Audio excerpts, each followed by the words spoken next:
Welcome to First Parish, Unitarian Universalist, Canton. I'm John Donovan, and I'll be your worship associate this morning. I'm joined this morning by our minister, Reverend Dr. Clyde Grubbs. And leading the service this morning will be our ministerial intern, Elizabeth Foster. This community honors diversity and joyfully welcomes all who share the values and principles of our congregation. We're very glad you chose to worship with us today, and we hope you find your time with us to be meaningful. All right, at this time, I'm going to hand it over to Elizabeth for the call to worship. And just before we have our call to worship and chalice lighting this morning, Jim and the choir are going to introduce us to a modern traditional English song. This is really from around 1900, or maybe even later, I think. But this has become sort of a modern Mayday classic.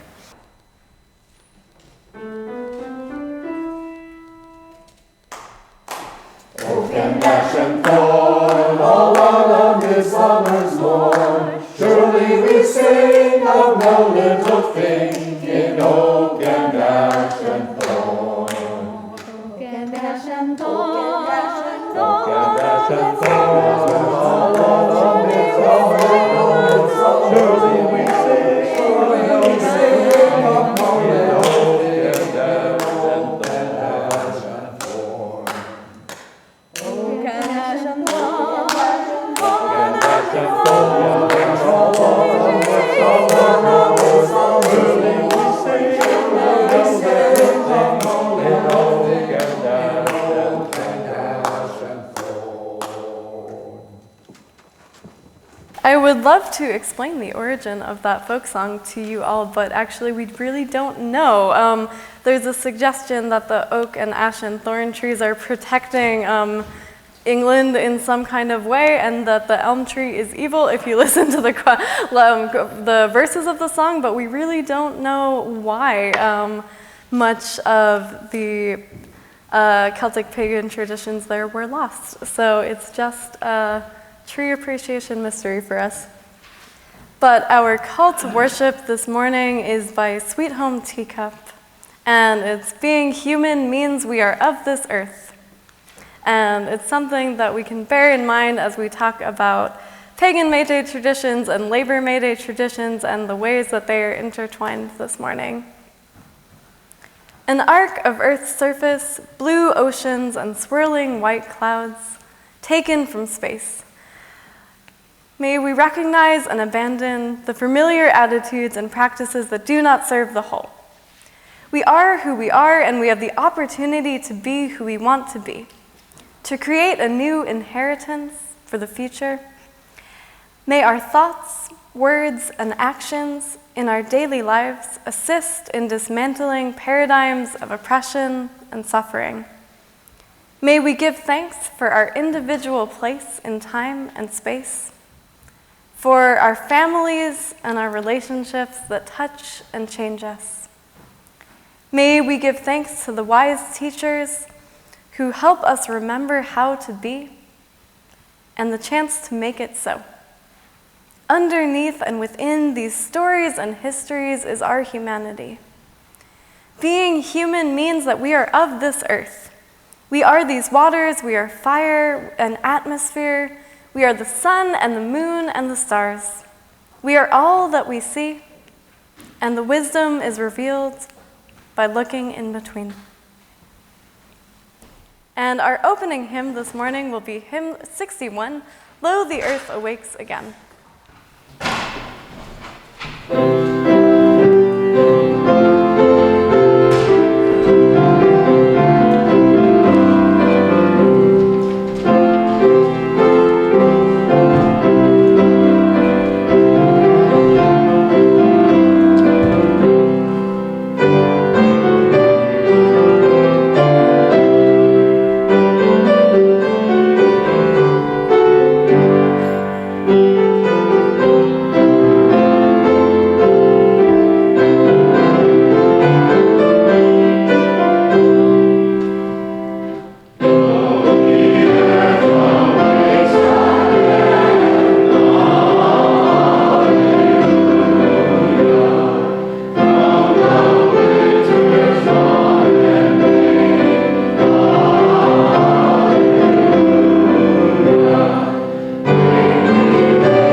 Now, part of the May Day tradition that we're talking about is a sense of celebration and revelry and maybe a little silliness. So we are going to do something a little untraditional today, and we're going to start by reading a story for the congregation, but it's going to have a second part that's going to come back in later in the service, and it's going to be our focus for today.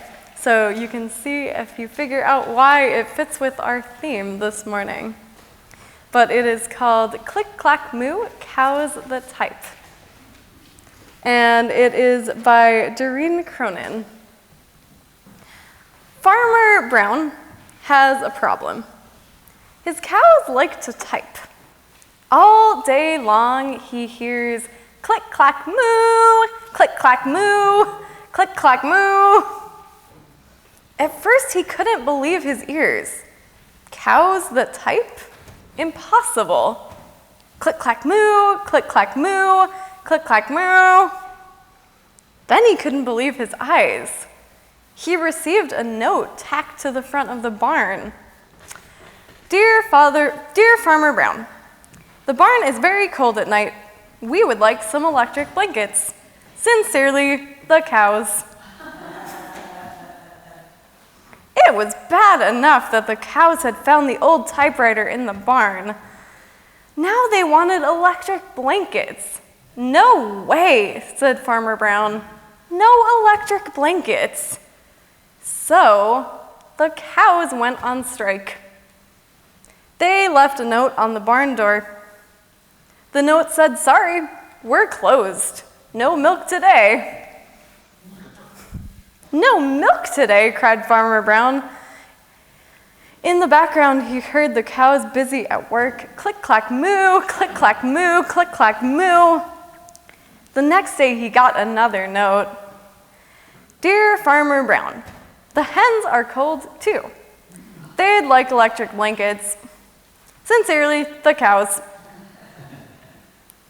The cows were growing impatient with the farmer.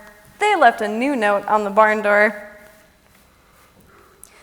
The note said, closed, no milk, no eggs. Got some animal solidarity going on here.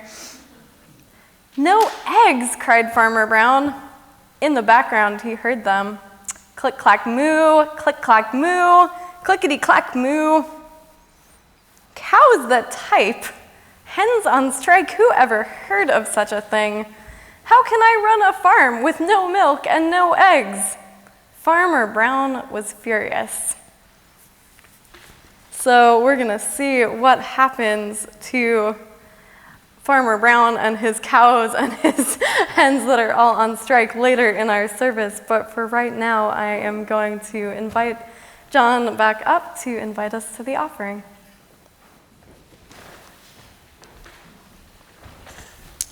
Thank you, Elizabeth. This is the time in our service where we lift up the generosity of all of you, members and friends, and visitors. Your pledges and gifts keep our doors open and our programs vibrant. For those participating remotely this morning, you can contribute via PayPal or mail your contribution to the church. There'll be more details in the Zoom chat. And as a reminder, forgot to grab my insert. We are still in April, so the April Faith in Action this month was the Canton High School Performing Arts Scholarship. So if you are contributing to the Faith in Action because we're so close to May, if you want to contribute specifically to the scholarship, please note that in the when you make your contribution. And we're very grateful for any gift you can provide. Thank you.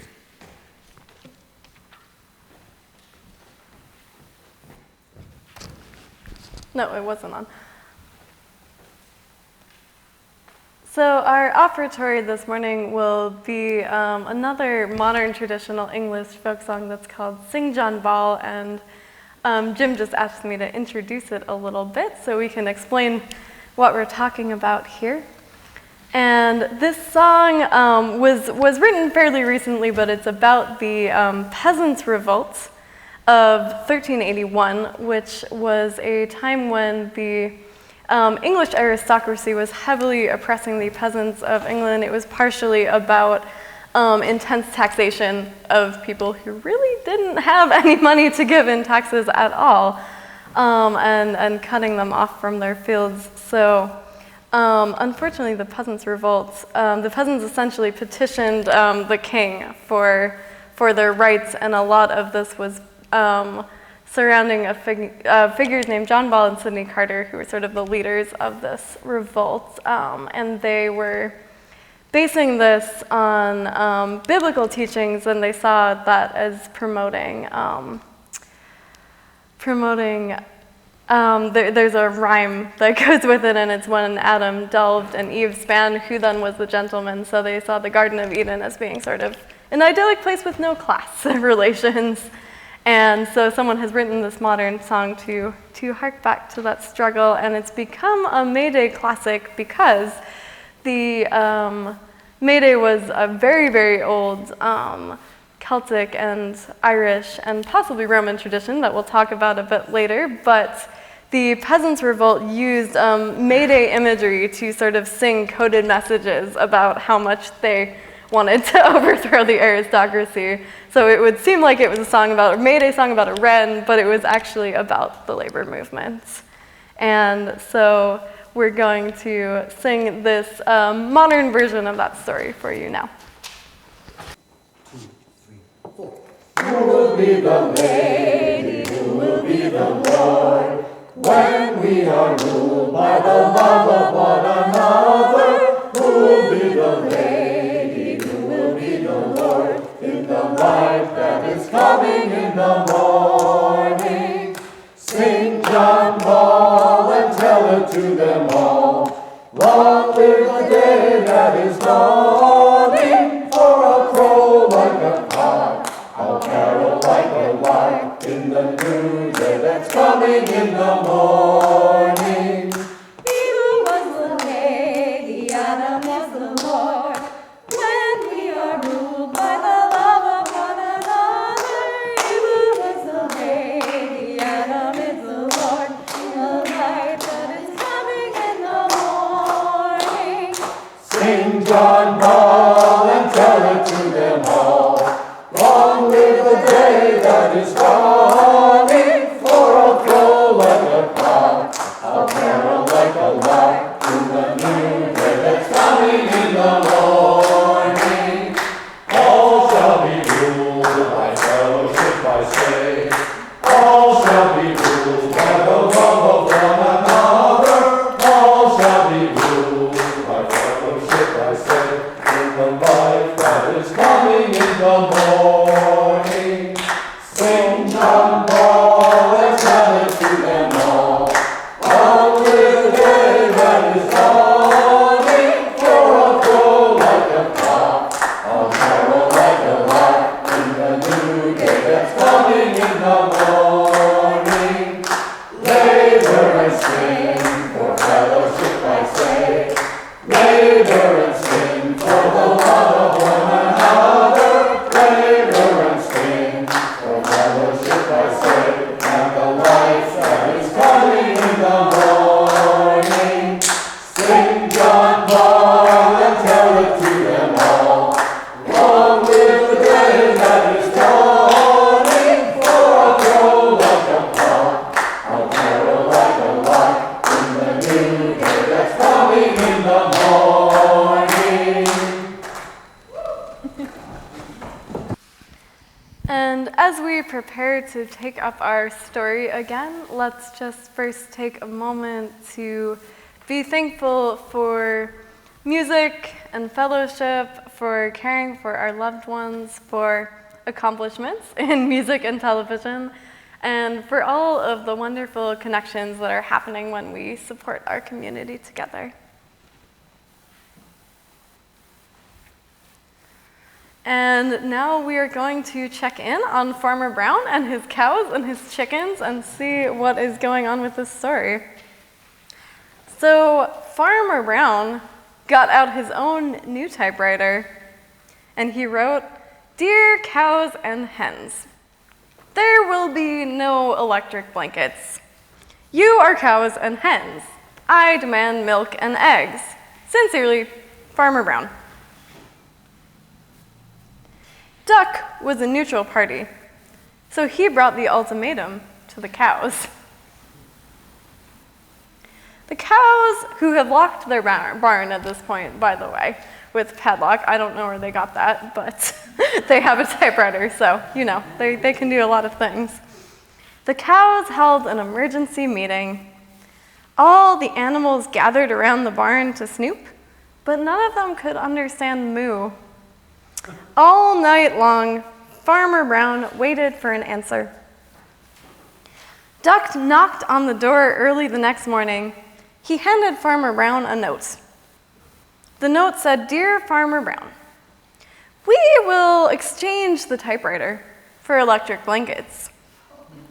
Leave them outside the barn door, and we will send Duck over with the typewriter. Sincerely, the cows."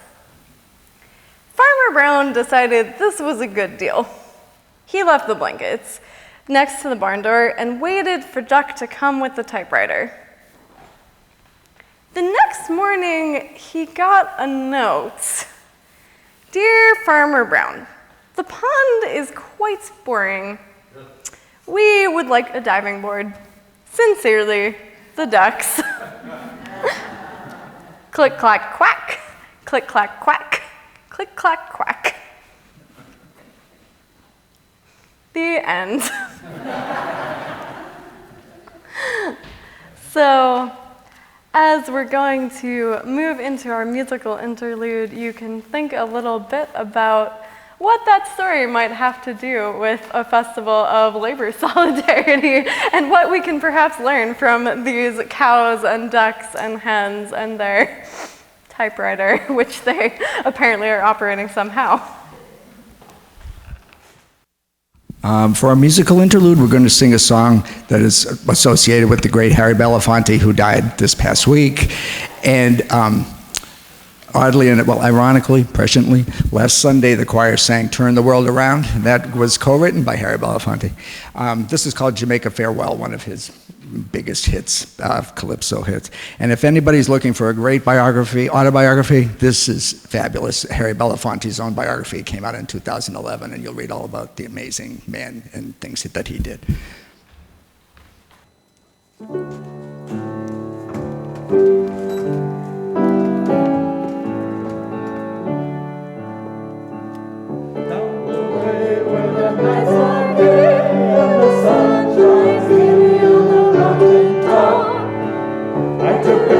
On a sailing ship, but when I reached Jamaica, I made a stop. But I'm sad to say I'm on my way.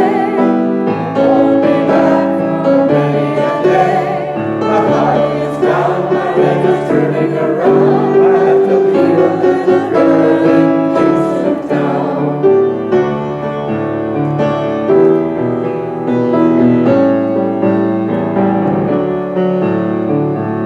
Sounds of laughter everywhere, from the dancing girls swaying to and fro. I must declare my heart is done, going from Maine to Mexico.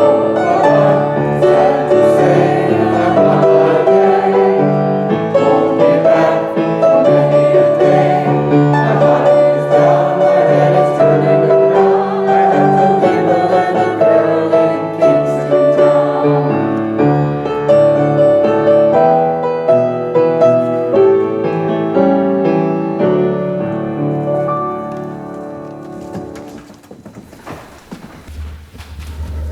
I remember Harry Belafonte from when I was 15 years old. And he was a disciple. He was being mentored by Paul Robeson. And he's mainly the kind of gigs, I guess is the term we could use for Harry, were Jamaican and other Caribbean clubs in New York, labor unions, and civil rights movement.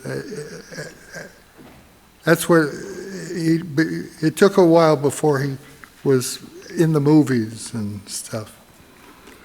So history History is more than a recounting of what happened in the past.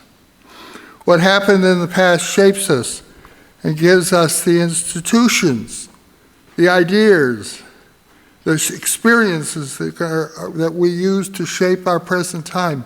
When we work to change the present, we are informed and in some way burdened by the past. We either understand the past and act to shape the future, or we continue to let that past have a grip on us and on generations to come. So let's look back a century and a half ago, because that's what we're looking at today, May Day.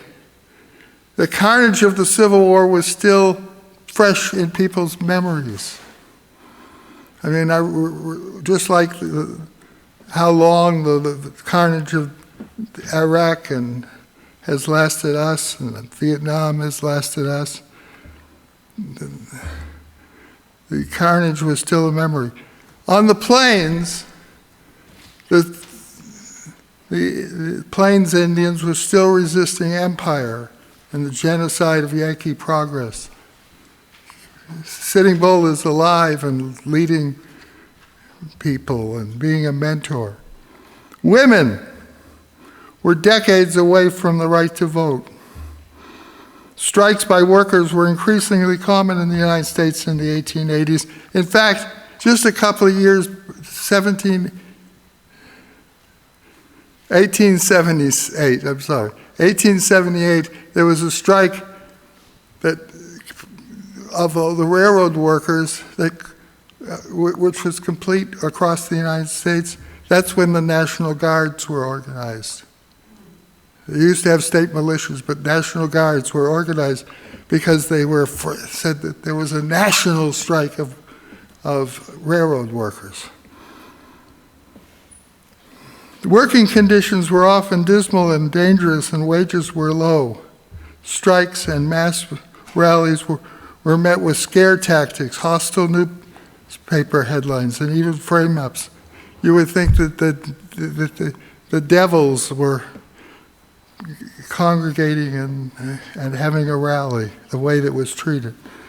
The American labor movement at that time was mainly a protest movement, protesting working conditions, long hours, and discrimination. There was no membership organization called unions with contracts, none. An analogy might be to the civil rights movement of the 1950s and 1960s, or the peace movement of the Vietnam War period. People didn't join the peace movement, they just participated in activities. The number of labor activists were for immigrants, mostly from Germany. If one believed the power structure, the labor movement was going to overthrow civilization. They were going to strike, and they were dangerous. That's what you would read in the newspaper. May 4th, 1868, rally in Chicago's Haymarket Square was organized by labor movement activists to protest the killing and wounding of several workers at the Chicago police during a strike the day before at the McCormick Reaper Works. It was not a planned event. It was a kind of protest rally because the 10 workers had been shot by police. August Spies, a German immigrant, was among the many people who were angered by the police reaction to the McCormick strike. And he had been giving a speech to strikers a short distance from the factory and had witnessed the police open fire on the workers. Spies rushed to the office of the Arbeiter Zeitung, which translates the Times of the Workers. A newspaper, he edited it and wrote a leaflet denouncing the incident. He headlined it, flyer, "Working People Unite." That evening, as word of the McCormick killings spread, Chicago activists planned an outdoor rally to protest police brutality. They scheduled the gathering for the following evening at Haymarket Square. a very large space just west of downtown. It's interesting, I've heard about the Haymarket rally for decades, and I've been to Chicago lots of times, and I never bothered to figure out where Haymarket Square was. It's 8:30 p.m. on May 4th, the streets near Haymarket Square were swelled with some 2,000 people, workers, activists, family. August spies opened the rally by climbing atop a hay wagon and giving a speech on the good, honest, law-abiding, church-going citizens who had been attacked at the McCormick factory. He was followed by Albert Parsons, a former Confederate soldier turned labor activist. Chicago's mayor, Carter Harrison, was in attendance to ensure that the protest was peaceful. Toward the end of the Haymarket Square rally, a group of policemen arrived to disperse the crowd. As the police advanced, an individual who was never identified threw a bomb at them, and the police opened fire and chaos ensued. 7 police officers and at least 1 civilian died as a result of the chaos, and an untold number of other people were injured. The police, according to the witness, were the only people seen with guns. The opinion-making tabloids depicted the foreign radicals as bomb throwers. However, the only documented bomb throwing in that whole century was done by Pinkerton agencies. Pinkerton was a so-called private detective agency that specialized in protest disruption, going into a demonstration and causing trouble. They were called agents provocateurs. The Haymarket set off a national wave of xenophobia as scores of foreign-born labor activists were rounded up by the police in cities across the United States. In August 1886, 8 men labeled dangerous radicals were convicted in a sensational, controversial trial which the jury considered to be biased, and no solid evidence was presented linking the defendants to the bombing. 5 condemned dissidents were not anywhere near the rally that evening, yet they were condemned for causing the riot. Judge Joseph E. Gary imposed the death sentence on 7 of the men, and the 8th was sentenced to 15 years in prison. He was one of the ones that could prove he wasn't anywhere near the rally, 15 years. On November 11th, 1887, 4 men were hanged. The additional 3 who were sentenced to death, 1 committed suicide on the eve of his execution. The other 2 had their death sentences commuted to life imprisonment by the Illinois governor, Richard L. Oglesby. The governor was reacting to widespread public questioning of the guilt, which later led to his successor, Governor John P. Elkide, to pardon the 3 activists still living in 1893. In the aftermath of the Haymarket rally and the subsequent trial and execution, public opinion was divided, and some people, the events led to heightened anti-labor sentiment, while others, including labor organizers around the world, believed that the men had been convicted unfairly and viewed them as martyrs. The following years, rallies were held on cities across the United States and Europe, calling on the 8-hour day, better working conditions, and commemorating what was known at that time as the Haymarket Martyrs. May Day is tomorrow, and the world will see thousands of rallies, big demonstrations in many cities, and they will be harking back to this event that I just described. History is not simply the recounting of facts, it is the recounting of decisions made in the past that continue to shape the present. The decision of the powers that be to crush the labor protests with violence has rung down the years. Recalling Haymarket has become a big part of May 1st, and its story has shaped the minds of millions and millions of people for 9 generations. And now... Yeah, thank you, Reverend Clyde. And we have been largely focused on the labor history of the May Day holiday, but before I tell you all why I have given you little strips of paper this morning, I'm going to talk a little about the British holiday of May Day and why they're not maybe as unconnected as they might seem to be. So, as with when I've explained about any pagan holiday this year, it's very hard to know the origins of May Day exactly. But we know that it's been celebrated there's a festival called Beltane that's been celebrated by Irish pagans for as far back as anyone is aware of. Certainly we have records of it from the 1300s, but it is probably much older. And there was also a Roman festival to the goddess of spring, Flora, that seems to have been adopted by folks who were in England and has also been celebrated maybe since the 2nd century, we think. We're not exactly sure, but somehow or other these traditions came together and are now celebrated and have been for a very long time in Ireland and England and Scotland in different ways, but have become known as the Festival of May Day. And on May Day, people will often dance around the maypole and wear flower crowns, and sometimes they will crown a May Queen, and it's sort of a celebration of the fertility of the earth and the coming in of summer and the growing of flowers and all of those lovely things.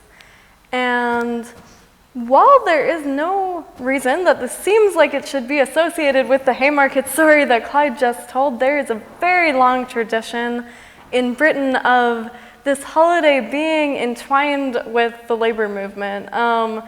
As with the John Ball song that we were singing, there have been many, many labor movements in England stretching back to the Peasants' Revolt that we talked about. That was in 1381, I believe. And it's really interesting because they'll use they'll say a lot of things that basically are like early Christian socialism, and it's a very Protestant movement in a lot of ways, but it also uses all of this May Day imagery. Like you talk about the lark and the cock, and if you look at the original Peasants' Revolt songs and stories, they're all using this May Day and springtime imagery of how the world is going to be renewed, and they're sort of marrying it to the Protestant story about Adam and Eve in the Garden of Eden. So for whatever reason, these traditions have been intertwined for a really long time in Britain and in some cases around the world now, because there are a lot of UU pagans in America who celebrate this combined holiday as well. So who is to say that you cannot have flower crowns and May Day dancing with your labor union? Why not? But they're to represent this intertwining. There is according to Starhawk, who's a pagan author here, there is supposed to be a May Day tradition of making rainbow paper chains. I don't know how true this is, but I do know a lot of English folks who love to make paper chains for every holiday, so it's totally possible. But this paper chain is also an excellent representation of solidarity, because you are creating this thing that is pretty much nothing by itself, but when you string it together and when we bring all of your paper chains together, it is going to be a lovely representation of solidarity. And I particularly like that it's rainbow, because it reminds me that there was in Britain a very improbable alliance between a queer activist group and the miners who were on strike fighting for their rights, and they were actually pretty successful in this collaboration. So our paper chain that we're about to make is going to represent that and just our general solidarity, and as we make it, you can think about a way that you want to enact this in your life. Oh yes, I'm sorry. Clyde is going to sum up with something while I awkwardly inch over here. I'm going to say, in 1630, when the Annabella and other ships kept bearing the Puritans to settle Boston and Dedham and all kinds of places around the Massachusetts Bay, there was a trader here, a merchant, a person running a trading post. And the Puritans were outraged on May 1st when they found that this trading post was setting up a maypole and teaching the American Indians in New England how to have a maypole dance. And it was they thought, wow. And they told him that they would buy him out and send him back to England. Oh, by the way, he left some land to the people of Boston. It's called his land. It was called Boston Common. If you have a little paper strip, you can either bring it up to me and join it to mine, or you can give it to a friend who wants to come up here if you don't want to come up yourself. So we are going to try to start with this side of the room, and then we'll go around so that we're not all rushing up here at the same time. I did this with my kindergarten. 17 years.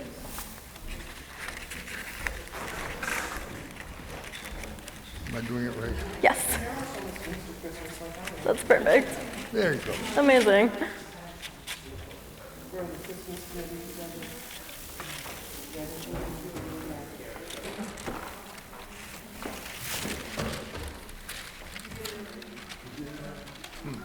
Oh. We'll get another one.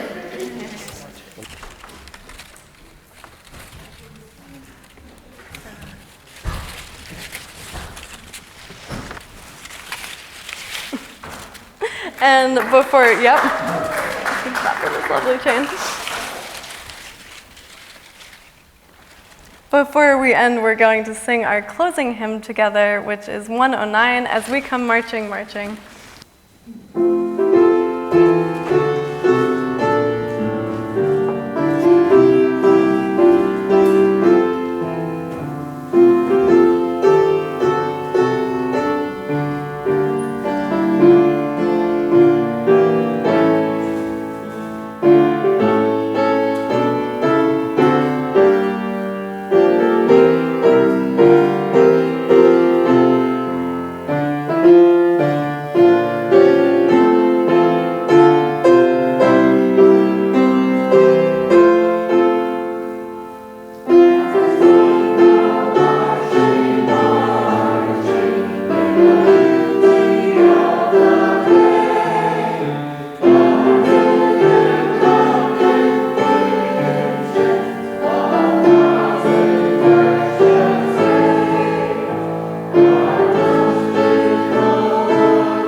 this chain represent our solidarity with one another and with all who are on this earth, and let us expand it outward everywhere we go.